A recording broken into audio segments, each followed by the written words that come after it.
Siswa-siswi SMK Swasta Bina Karya, Yayasan Pendidikan Bina Karya. SMK Swasta Bina Karya mempersembahkan drama G30 SPKI. Selamat menyaksikan.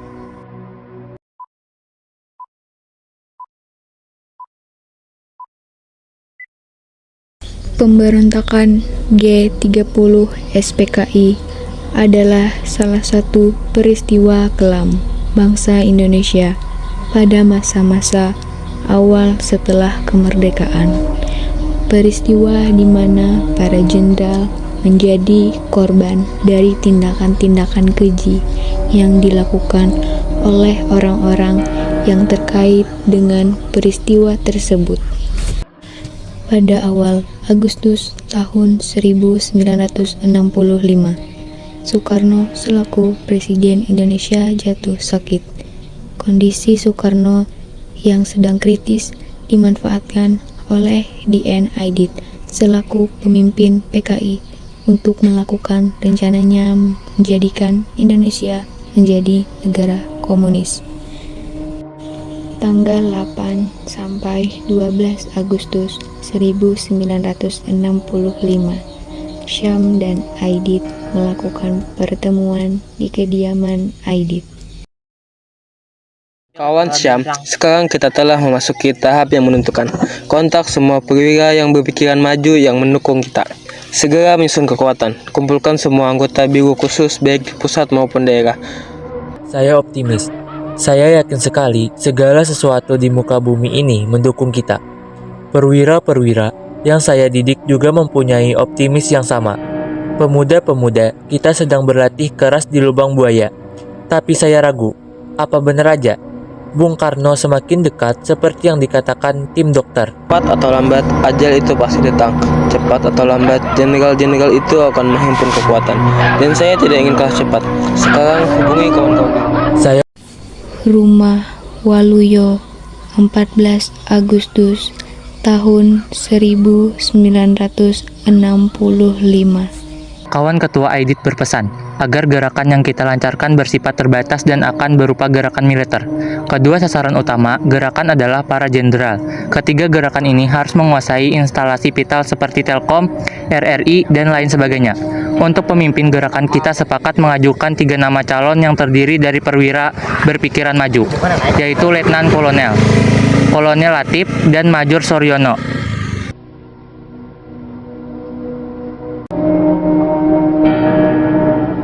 Pada tanggal 30 September 1965, di markas PKI yang terletak di daerah dekat Lubang Buaya, para pasukan PKI bersiap-siap untuk melancarkan aksinya. Penculikan 7 jenderal dimulai pada pukul 4. Pasukan dengan sasaran Jenderal Nasution dipimpin oleh Raja Pedut. Siap! Pasukan dengan sasaran Ahmad Yani dipimpin oleh Letnan Mukijan. Siap! Pasukan yang menculik Jenderal Suprapto dipimpin oleh Sulaiman. Siap! Jenderal Haryono dipimpin oleh Sarjen Hukus. Siap. Untuk sasaran Jenderal S. Parman dipimpin oleh Sarjen Satar. Siap. Untuk sasaran Brigjen Penjahitan dipimpin oleh Sarjen Soekarjo. Siap. Pasukan yang harus menculik Brigjen Sutoyo dipimpin oleh Sorono. Siap.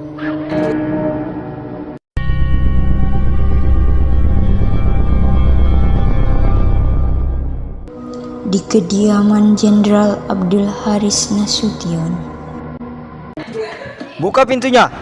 Cepat Jenderal, buka.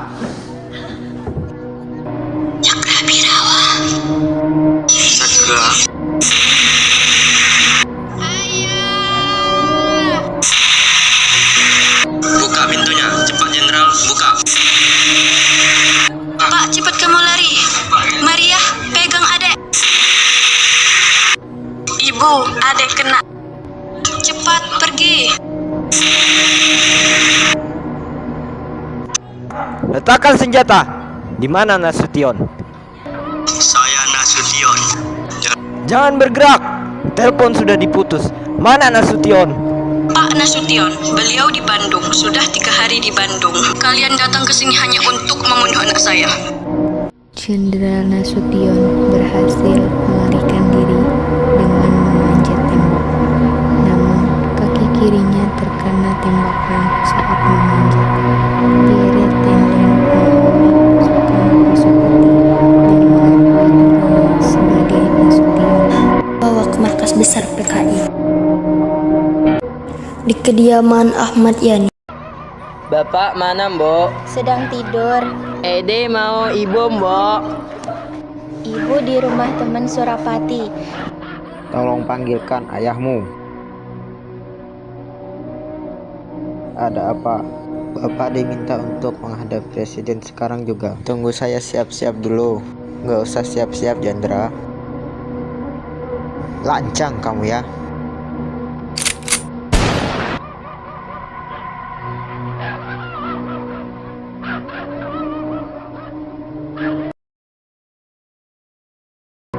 Ahmad Yani meninggal di kediamannya.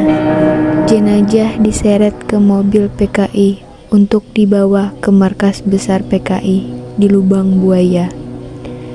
Di kediaman Brigjen Sutoyo.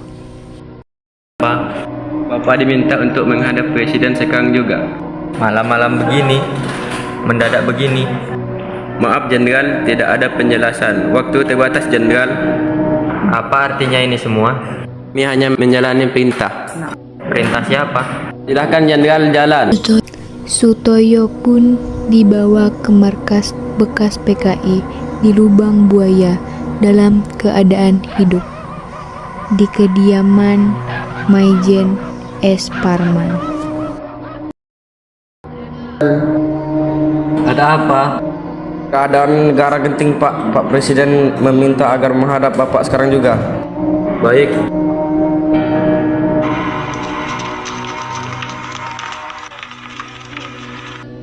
Loh, kenapa ikut masuk? Mana surat perintah? Kok aneh, Mas? NRP mereka cuma 4 angka. Itu memang NRP Cakra.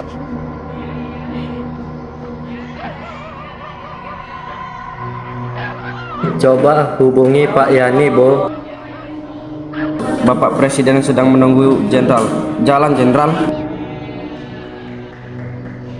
S. Parman dibawa oleh pasukan Pasopati ke markas besar PKI di Lubang Buaya dalam keadaan hidup. Di kediaman Maijen Suprapto. Presiden meminta agar menghadap Bapak sekarang juga. Dipanggil presiden? Malam-malam begini, jam berapa ini? Situasi gawat, Jenderal. Bapak Presiden menunggu di istana. Kalau begitu tunggu sebentar. Saya berpakaian sebentar. Tidak usah, Jenderal. Jalan. Suprapto dibawa oleh pasukan Pasopati ke Lubang Buaya dalam keadaan hidup. Di kediaman Maijen Haryono.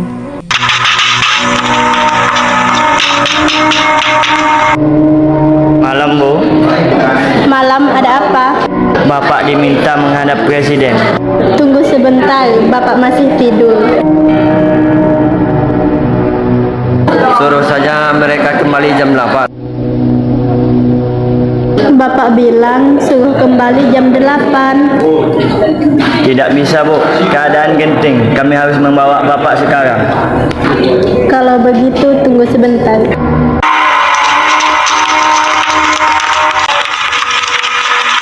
Jenderal, ini peringatan terakhir, Jenderal. Aduh, Bakar kertas.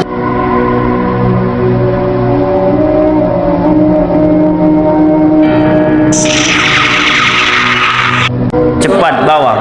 Maijen Haryono mati tertembak.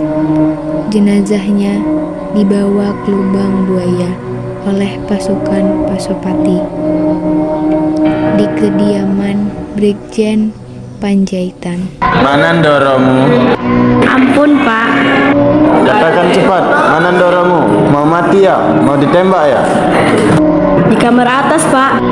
Keluar, Jenderal, keluar.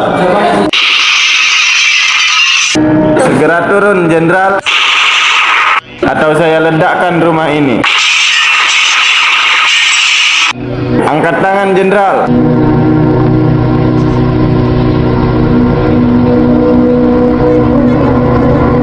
Ayo cepat, Jenderal, kita tidak punya banyak waktu.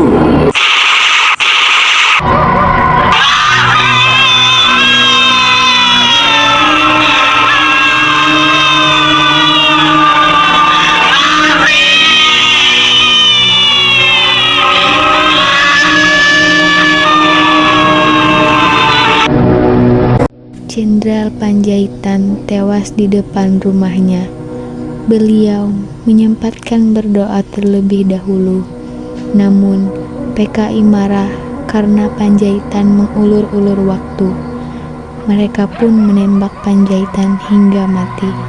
Jenazahnya dibawa ke lubang buaya. Ketujuh jenderal pun dibawa ke lubang buaya. 4 orang dalam keadaan hidup dan 3 orang dalam keadaan mati. Mereka yang hidup disuruh menandatangani sebuah pernyataan mengenai Dewan Jenderal. Ada surat pernyataan tentang Dewan Jenderal. Ayo, akui, Dewan Jenderal itu ada.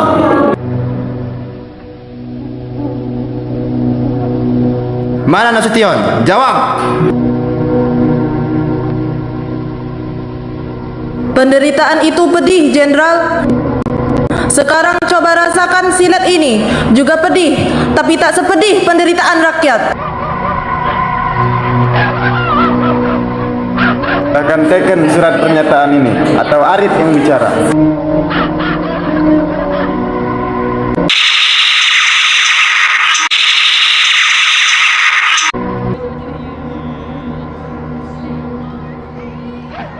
Setelah disiksa hingga mati, para jenderal pun diseret dan dimasukkan dan dikubur ke dalam satu lubang berukuran 12 meter dan panjangnya diameternya 75 cm. Kemudian dari atas mereka ditembaki. PKI menutup lubang, kemudian di atasnya ditaruh pohon pisang untuk penyamaran. Beberapa waktu kemudian, pasukan di bawah kepemimpinan Soeharto menyerang sebuah markas G30S PKI dan akhirnya daerah Lubang Buaya dapat dikuasai dan Lubang Buaya tempat ketujuh jenderal dikubur dapat ditemukan.